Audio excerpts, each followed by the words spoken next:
Ville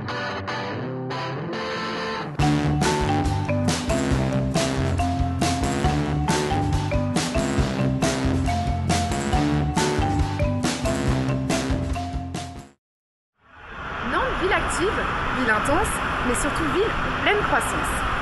600 000 Nantais aujourd'hui, 100 000 de plus dans 20 ans. Alors, malgré la croissance urbaine, comment garder une ville verte et rester en contact avec la nature?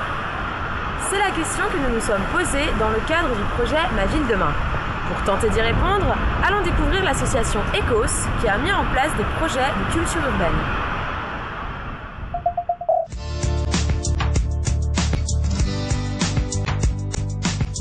Nous suivons Dominique Leroy au quartier du Breil pour découvrir un des projets de l'association. Un jardin mobile en bidon situé au pied des immeubles. C'est un jardin expérimental pour des zones stériles comme les balcons, les terrasses, les parkings. Ce prototype, en fait, c'est un petit peu pour donner envie aussi aux gens de fabriquer eux-mêmes, d'inventer des manières de cultiver la ville différemment. Ce petit jardin en bidon, il nous a donné l'idée de faire une architecture plus grande, donc on va aller la voir. Voilà un de nos projets, la cabane à jardiner. Moitié cabane, moitié jardin. Ici, dans la partie intérieure, on peut faire un centre de ressources autour du jardinage urbain, de la culture en ville. Et sur la toiture, on peut cultiver des fleurs, des aromatiques. Donc c'est un peu une petite herboristerie de quartier. Je pense qu'il y a des choses à développer sur le volet participatif, hein, comment les gens peuvent construire eux-mêmes leur ville et participer vraiment à la conception de leur ville. ECOS crée donc de nouveaux procédés pour intégrer des petits coins de nature en ville. L'association cherche également à valoriser des espaces verts, là où la nature tend à disparaître.